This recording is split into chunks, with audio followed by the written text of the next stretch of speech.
The thing about death is, no one tells you how quiet the world becomes afterward. Not in the funeral home way, not in the grief counselor way, but in the bone-deep silence when someone's laugh, someone's footsteps, someone's breathing is just gone. Not faded, not whispered, just gone. My name is Rachel Morgan, 32 years old, widowed by Tuesday, and forgotten by dinner time. Kevin made dinosaur pancakes that morning.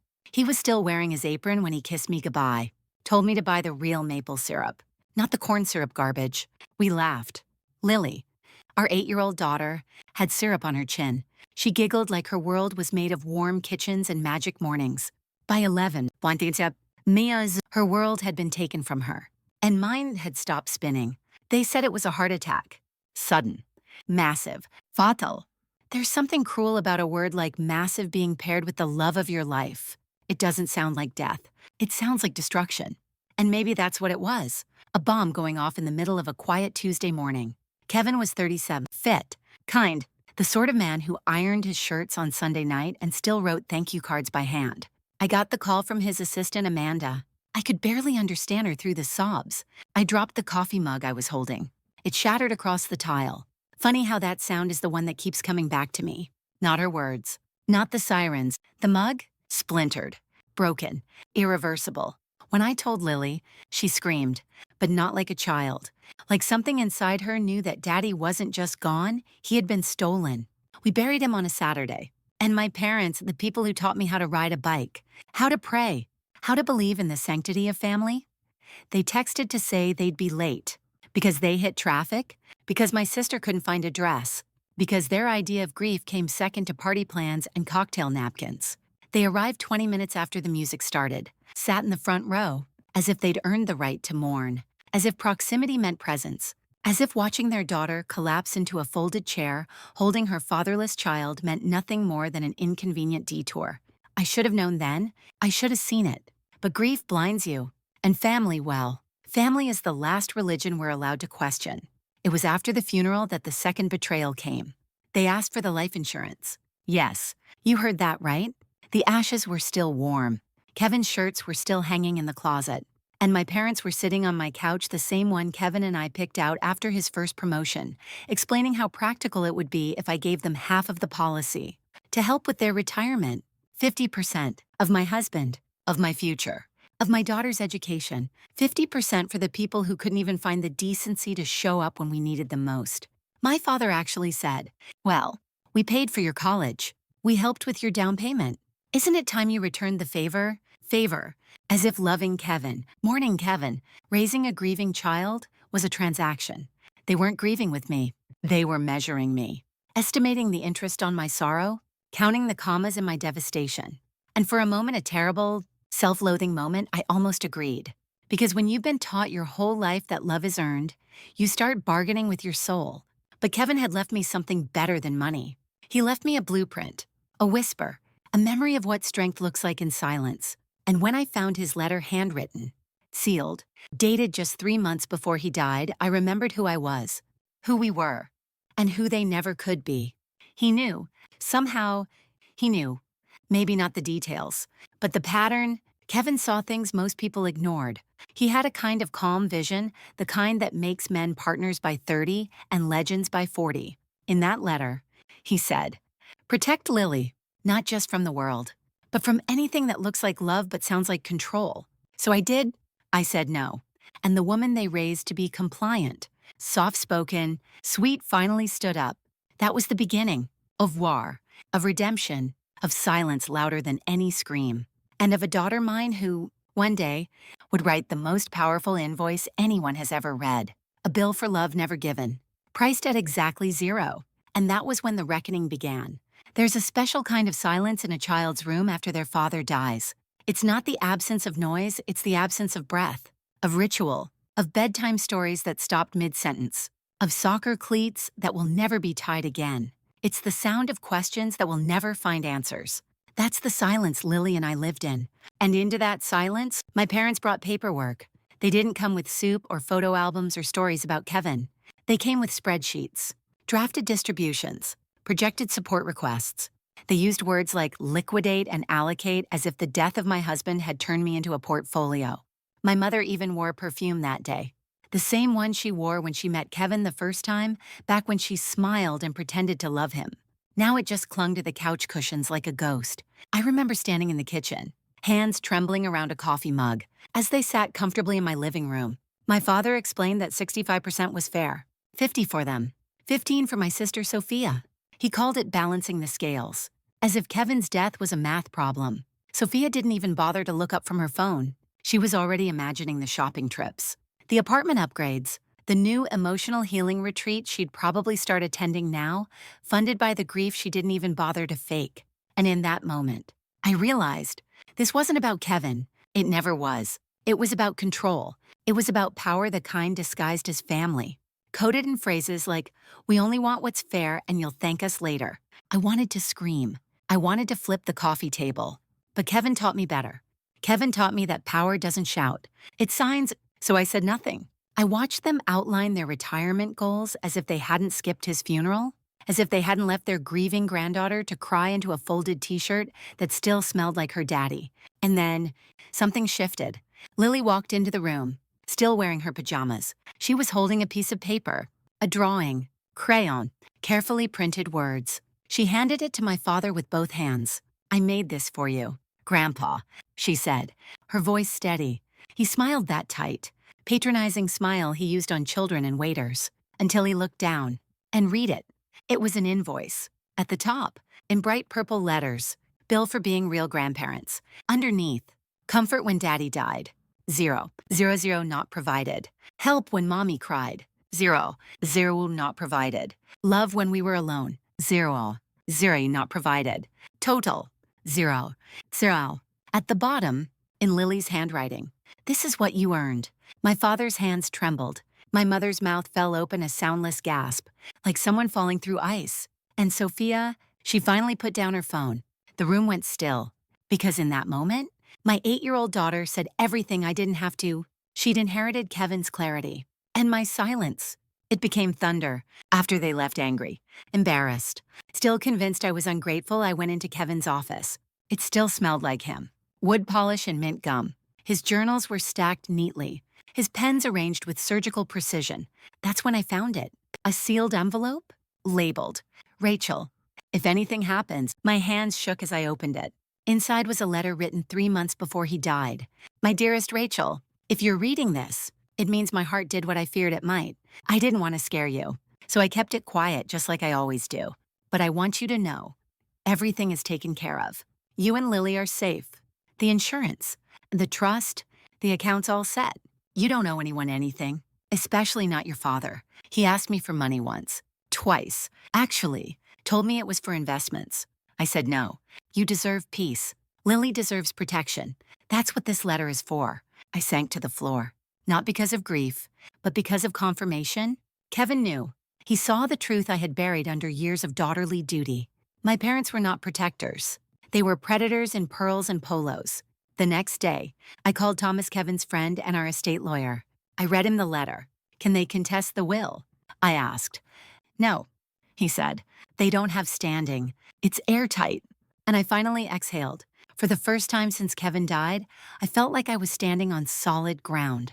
I made copies of the letter, one for Lily's future, one for the lawyer, and one just in case for the confrontation I knew was coming. Because predators don't retreat. They regroup, and they come back. But this time, I'd be ready. It came on a Sunday. They invited us over. My parents said it was a family discussion, said they wanted to support us. Lily brought the invoice again, but this time, she slipped it into her backpack, unprompted. She knew. Children always know. The house smelled like lemon cleaner. My mother had laid out cookies.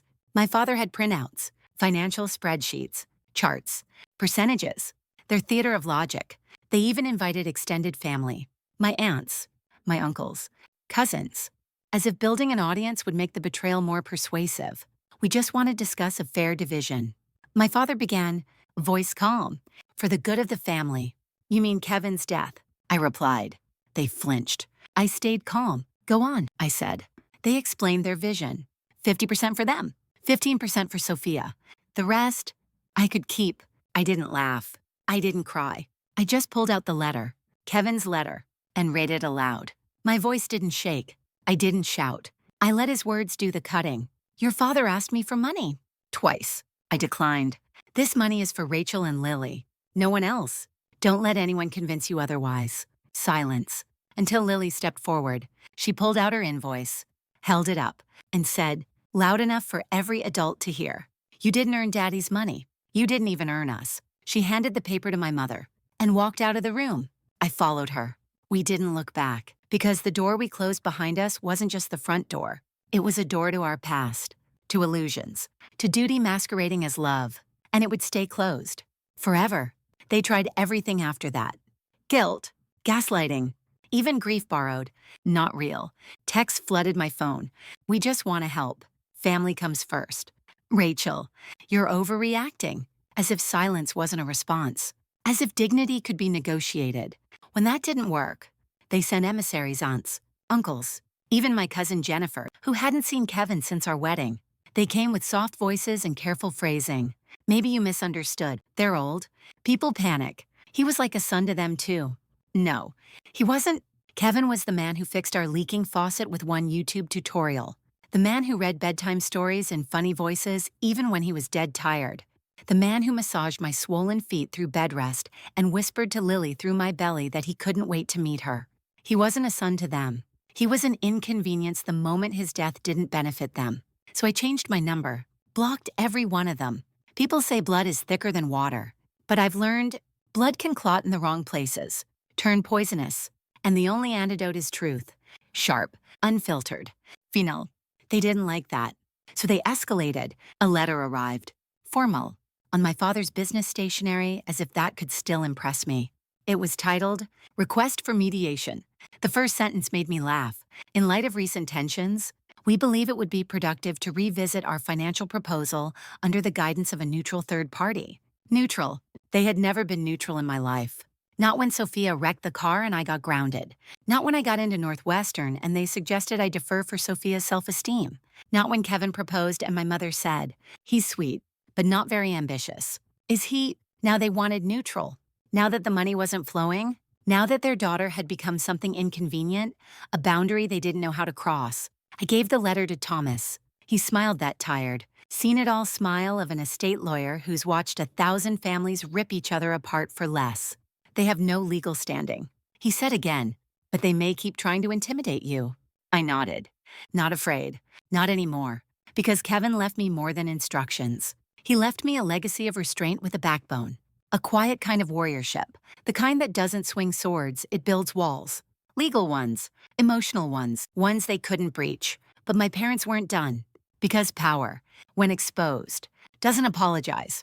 It doubles down. They showed up at Lily's school. Uninvited, unannounced.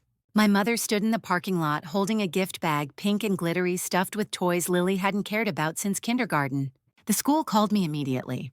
The principal, Mrs. Kilner, was gentle but firm. We've asked them to leave. They were told only authorized guardians could approach students. I arrived within minutes. My mother saw me. She smiled that performative, saccharine expression she wore like a mask. Rachel, we just wanted to say hello. It's been too long. I stepped between her and the school entrance. No, you wanted to rewrite the story in public. So you could say you tried, so you could tell people I'm cold. But I'm not cold. I'm protecting my child from people who see her grief as leverage. She blinked. Tears welled in her eyes. Real. Maybe too late. We're your parents. She whispered. You can't just cut us out. I'm not cutting you out, I said calmly. I'm cutting you off until you understand that love isn't owed. It's earned. You had a lifetime to prove that. And you didn't. Then I turned and walked inside, past the gates, back to my daughter. And for the first time in my life, I felt taller than her expectations of me, because I wasn't the girl who kept the peace anymore. I was the woman who made it, by enforcing it. Marcus came back 3 weeks later. Kevin's brother. Same easy smile. Same quiet intensity. He moved in temporarily. He said to help keep things steady. He didn't mean finances or housework. He meant presence, stability, that unshakable energy that Kevin used to carry like a second skin. Lily adored him. He taught her chess, took her hiking, helped her build a memory box for Kevin filled with photos, handwritten notes, and even a crumpled receipt from their last father-daughter ice cream date. Chocolate swirl, extra sprinkles. Marcus never asked for permission to step in. He just did, because love, real love, doesn't need to announce itself. It just shows up, every time, without fail. One night, after Lily fell asleep, Marcus handed me a flash drive. It's Kevin's video journal, he said. He made them after Lily was born. For her? Just in case. I watched one that night. Kevin sat in our bedroom, wearing an old Northwestern hoodie. Lily, if you're seeing this, it means I didn't make it.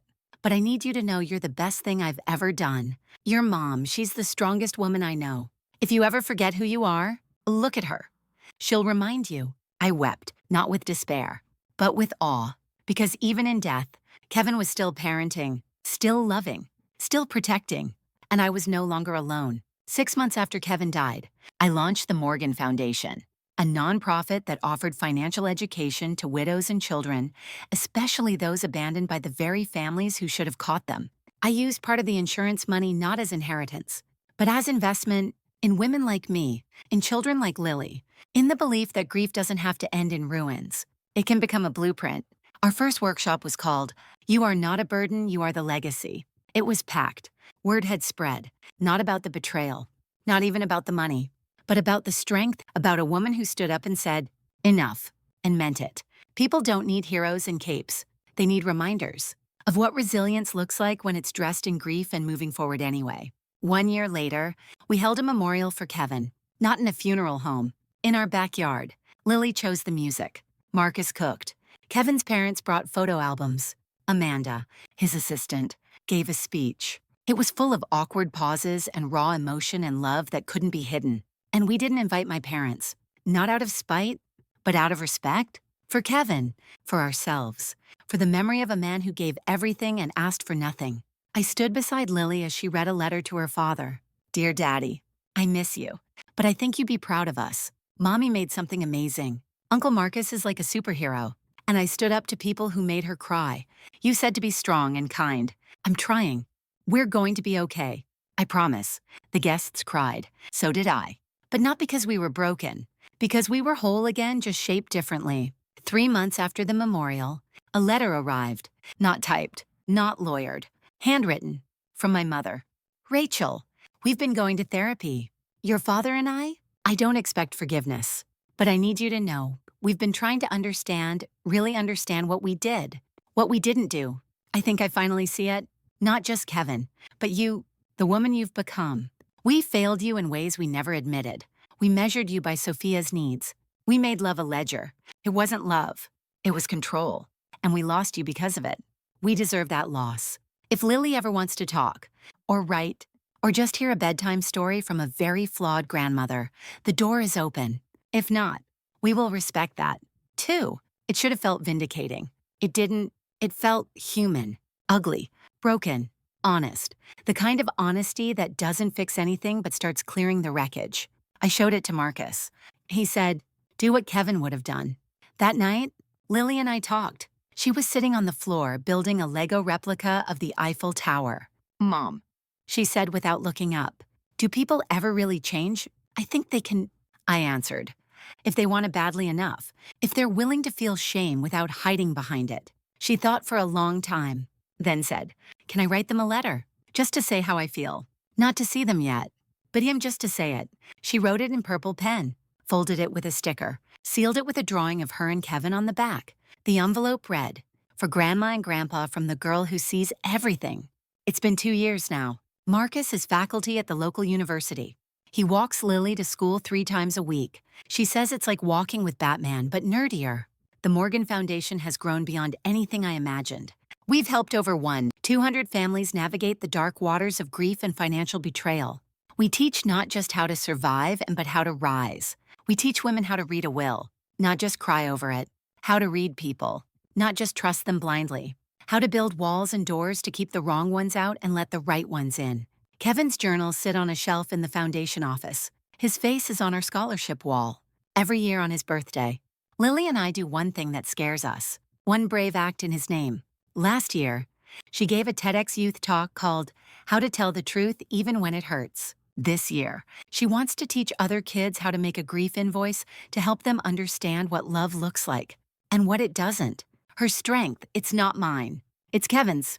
Passed down, sealed in resilience, wrapped in her soft hands. People ask me sometimes what I'd say to other women going through what I did, what I'd whisper to the version of me who sat on the bathroom floor, door locked, crying so quietly it felt like disappearing. I tell her, they will try to make your grief a transaction. They will call it practicality. They will weaponize guilt and disguise it as family. But your silence, it's not weakness. It's the prelude to power. I'd tell her, you don't owe anyone your pain. You don't owe them your healing either. I'd tell her, the moment you stop apologizing for needing respect is the moment your life begins to shift. And then I'd hand her Lily's invoice. And I'd watch her remember who she is. There's still grief. Don't let me lie to you. Grief isn't a door you walk through. It's a room you learn to live in. Some days, Kevin feels far away, like a voice through static. Other days, he's in the morning sunlight on Lily's hair, in the smell of real maple syrup. But always, always, he's there in the space between heartbreak and hope. My parents, they're trying cautiously, quietly. It's not a redemption arc. It's a probation, love with conditions, respect with receipts. They still see Lily, on our terms, never alone, never uninvited. And sometimes, that's the best we can do. Forgiveness isn't forgetting. It's choosing peace over proximity and power over pity. Kevin taught me that. So did Lily. So did the silence. I was the woman they didn't count on. The one who didn't scream, didn't sue, didn't beg. I just outlived their expectations and turned to death into a legacy. And every time I sign a scholarship check, every time I read a letter from a widow who found her voice, every time Lily stands tall, I remember. They skipped my husband's funeral, then asked for his life insurance. But what they really wanted, what they thought they were entitled to, was control. And what I gave them was a receipt. And the silence. It was louder than any scream they've ever heard.